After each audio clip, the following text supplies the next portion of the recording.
तो क्या सब टीचर से जिसका नियुक्ति पत्र हो गया है, सबका अब नौकरी जा रहा है और सबका पैसा भी वसूली होगा? तो क्या है ये मुद्दा?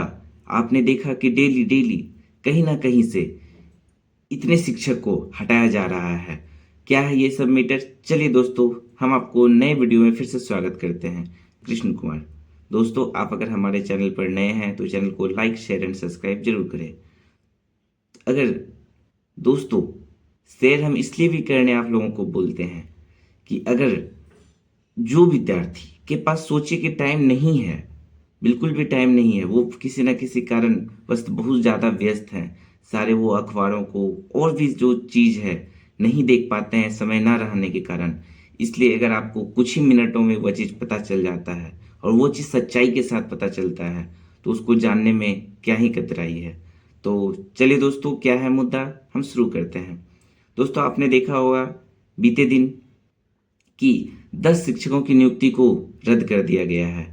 हालांकि अभी रद्द नहीं किया है, इससे स्पष्टीकरण मांगा गया है। तो क्या है मैटर? क्यों स्पष्टीकरण टीचर पे निकाला जा रहा है? क्यों सारे शिक्षकों को सूचित किया जाता है कि आप स्पष्टीकरण दीजिए? तो जो भी सच्चाई है वो हम आप लोगों के बीच रखेंगे। क्या सच्चाई है, चलिए बताते हैं। सच्चाई यह है कि ये जो अभी आप लोगों ने देखा होगा कैमूर जिले का है। कैमूर जिले का 10 शिक्षक ऐसा हैं जो वहाँ पे भमुआ जगह है, वहाँ पे 10 शिक्षकों का नियुक्ति प्रक्रिया हो चुका है। उसके बाद उस सब से स्पष्टीकरण मांगा गया है। 10 शिक्षिका से स्पष्टीकरण मांगा गया है। अब स्पष्टीकरण क्यों मांगा गया है? सबसे बड़ा मुद्दा यह है, स्पष्टीकरण इसलिए मांगा गया है कि आपने यह देखा होगा कि अगर आप बिहार के निवासी हैं तो, और वो अगर आप विवाहित हैं, अगर आप विवाहित होते हैं तो यहाँ पर होता क्या है कि लोग या विद्यार्थी सोचते हैं कि हम जहाँ पे विवाह किए, एक तो वहाँ का सर्टिफिकेट बनवा लेंगे और एक जहाँ से मेरा विवाह हुआ वहाँ से सर्टिफिकेट बनवा लेंगे। तो क्या है, ऐसा होता है कि आप दो दो जगह से बनवा ले और दो दो फायदा ले। तो दोस्तों, अगर आपने भी ऐसा कुछ काम किया है तो बिल्कुल आप संदेह के घेरे में हैं। अगर आप अविवाहित हैं, किसी महिला की बात हो रहा है यहाँ पे, अगर आप महिला कोई अविवाहित है तो वो जो अपना सर्टिफिकेट बनेगा वो भी उनके पिता के नाम से बनेगा। मतलब जहाँ पे महिला का घर है वहाँ के नाम से उसका भी निवासी या जो भी प्रमाण पत्र है अपने पिता के नाम से बनेगा भी। अगर कोई महिला अविवाहित होती है, अविवाहित का मतलब वही चीज हो गया सेम। और अगर कोई महिला विवाहित होती है, अगर कोई महिला अविवाहित है तो अविवाहित के लिए मैंने अभी बताया कि जहां उनका घर है, जहां बिहार से अगर कोई महिला है और वो फॉर्म भरना चाह रही है, मान लीजिए बीपीएससी 4.0 फॉर्म आता है, वो फॉर्म भरना चाह रही है, तो वो सिर्फ अपने पिता के जो प्रमाण पत्र है उसी आधार पर वो फॉर्म भर सकती है। पर जिनका विवाह हो गया है और वो चाहते हैं कि मान लेते हैं मेरा घर बिहार है, मेरा शादी, वो महिला का शादी मान के चलिए झारखंड में होता है, तो वो उस कारण से महिला क्या सोचती है कि मेरा दो दो सर्टिफिकेट हो गया। अब एक तो मेरा बिहार वाला काम में आ जाएगा, फिर झारखंड वाला काम में आ जाएगा। पर ऐसा नहीं होता है। यह अब देखने मिल रहा है कि आप एक ही सर्टिफिकेट का यूज करेंगे।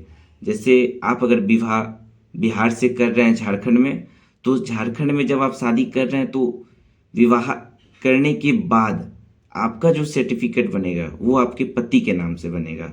पति आपका अगर झारखंड का है तो फिर वो झारखंड के नाम से वहाँ से जो आय प्रमाण पत्र है या और भी जो आपका कैटेगरी कास्ट वाला सर्टिफिकेट होता है वो उनके पति के नाम से बनता है। ये मामला इसी पे है कि ये सब पहले अपना विवाहित करके, मतलब किसी और जगह के होंगे और वो विवाहित करके वो मामला दे दिए थे कि मेरा वहाँ का है तो मेरे पति के नाम से बनेगा, जो कि किसी का ऐसा है कि कोई शादी विवाह नहीं है। सारा मामला जो देखा जा रहा है अभी कि ये लोग गलत तरीके से बनवा लिए हैं, सिर्फ नौकरी पाने के चक्कर में सारा ये लोग फर्जी सर्टिफिकेट बनवा लिए हैं। तो इन लोगों को टाइम दिया गया है और स्पष्टीकरण मांगा गया है कि आप अपने स्पष्टीकरण में क्या कहना चाहेंगे। तो हालांकि दोस्तों, आए दिन ये 10 ही नहीं, इस तरह हजारों की संख्या में फर्जी सर्टिफिकेट वाले पकड़ा रहे हैं। बहाल हो गए हैं। तो ये बहाल जो हुए हैं, सबसे बड़ा यहाँ कारण यह है कि डीवी डीवी जो हुआ तो उस समय आखिर क्यों नहीं देखा गया? क्या डीवी करने वक्त किसी को नज़र नहीं था? आपने देखा होगा कि डीवी का प्रक्रिया जो है शिक्षा विभाग को दिया गया है। बीपीएससी जो है एक एग्जाम कंडक्टर बॉडी है, मतलब उनको सिर्फ एक जिम्मा यह दिया गया है कि आप सिर्फ एग्जाम करवाइए, कितने बच्चे सफल होते हैं, कितने बच्चे सफल नहीं होते, उनका डाटा दीजिए। बाकी जो शिक्षा विभाग का काम है कि उनको डॉक्यूमेंट वेरिफिकेशन करवाना है। डॉक्यूमेंट वेरिफिकेशन में उनको देखना था कहाँ क्या होना है, कहाँ नहीं होना है। आपने आए दिन बीते दिन या डेली किसी न किसी अखबारों में आ रहा है कि इतना इतना शिक्षक से स्पष्टीकरण मांगा जा रहा है। तो आखिर ऐसा नौबत क्यों आया? क्या हमेशा से आने वाला जो आगामी बहाली है टीआरई 4 उसमें भी यही प्रक्रिया होगा, या अभी जो टीआरई 3 चल रहा है उसमें भी यही प्रक्रिया होगा? तो ऐसा अब लगता है कि डीवी पहले करवाया जाए। और कुछ सूत्र के हवालों से पता चला है कि डीवी इस बार पहले करवाने का चांस है। और अगर दोस्तों आपको पता है कि डीवी पहले अगर होता है तो इससे हजारों ऐसे अभ्यर्थी हैं जो फर्जी प्रमाण पत्र बनवाए हैं, जिन्होंने गलत तरह के डॉक्यूमेंट या गलत तरह से डीएलएड वगैरह में सर्टिफिकेट ले लिया है, सीटेट में सर्टिफिकेट ले लिया है। हम तो यह भी कहेंगे कि अगर सीटेट सीटेट जो सेंट्रल वाला है उसका जांच अगर कहीं गहराई से किया जाए, बायोमेट्रिक सिस्टम से किया जाए, तो उसमें बहुत सारे ऐसे विद्यार्थी होंगे जो सीटेट में छट जाएंगे। क्योंकि सब ऐसा बहुत का कहना है कि सीटेट में बहुत ज़्यादा फर्जीवाड़ा होता है। पर बीपीएससी को डॉक्यूमेंट वेरिफिकेशन करवाने टाइम पता नहीं क्या होता है शिक्षा विभाग को कि वो पूरा नज़र ही नहीं देते हैं। अगर सही से ध्यान दिया जाए, देखा जाए कि कहाँ किनका डॉक्यूमेंट में गलती है, कहाँ किनका डॉक्यूमेंट में क्या है, तो वो सारा सच्चाई जो है खुद पे खुद पहले से बाहर निकल के आ जाएगा। और जो भी टीआरई 3 के स्टूडेंट हैं, सबसे पहले अब मांग यह कीजिए हम लोग कि पहले डीवी पहले करवाया जाए। इस पे अगर सारा शिक्षक अभ्यर्थी का सहमति होता है कि डीवी पहले हो जाए। अभी कुछ सर को बुलाया गया था तो वो सर बता रहे हैं, जैसे खान सर हैं, रहमान सर हैं, ये सब बता रहे हैं कि डीवी प्रक्रिया पहले होगा। अगर ऐसा होता है तो बहुत सारे विद्यार्थियों के साथ अच्छा होगा और डीवी में जो भी गलत तरीके से फर्जी डॉक्यूमेंट बनवाए हैं वो सब पहले निकल जाएंगे। और आपने यह भी देखा होगा कि डीवी जो करवाता है तो वो पता नहीं पोर्टल को ओपन करवा करके चेक करता है या नहीं करता है। यह सिर्फ जो पहले आप टीआरई 1 में देखे कि वाटर मार्क लगा हुआ था, उसी वाटर मार्क के अनुसार सब कुछ चेकअप कर लिया गया कि किनके डॉक्यूमेंट में वाटर मार्क लगा है। तो अब ये चीज़ नहीं होना चाहिए। डीवी जब हो उसको पोर्टल पे ओपन करके देखा जाए कि कौन सा स्टूडेंट कहाँ से डॉक्यूमेंट लिया है, सारा वेरीफाई कर किया जाए।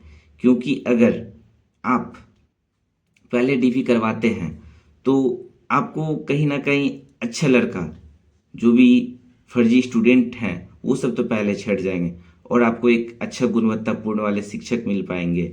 क्योंकि जिन्होंने डीवी में फर्जीवाड़ा किया होगा, मतलब जो गलत डॉक्यूमेंट बनवाए होंगे, तो वो सोचिए कितना ज़्यादा होनहार होंगे। होनहार होने का मतलब है कि जो गलत तरीके से डॉक्यूमेंट बनवाए हैं तो वो एग्ज़ाम में भी कहीं ना कहीं गलत तरीके से गए होंगे। तो मेरा बस यही मकसद है कि डीवी अगर पहले बताया जा रहा है कि होगा तो ये बहुत अच्छा पहल है। डीवी अगर पहले होता है तो इससे बहुत सारे बच्चों का अच्छा हो जाएगा।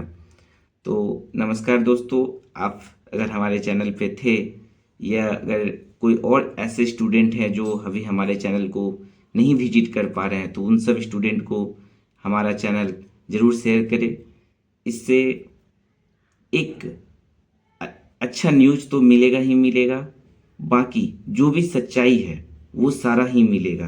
तो चलिए दोस्तों, फिर से मिलते हैं नए वीडियो के साथ। फिर आएंगे, जरूर आएंगे। धन्यवाद।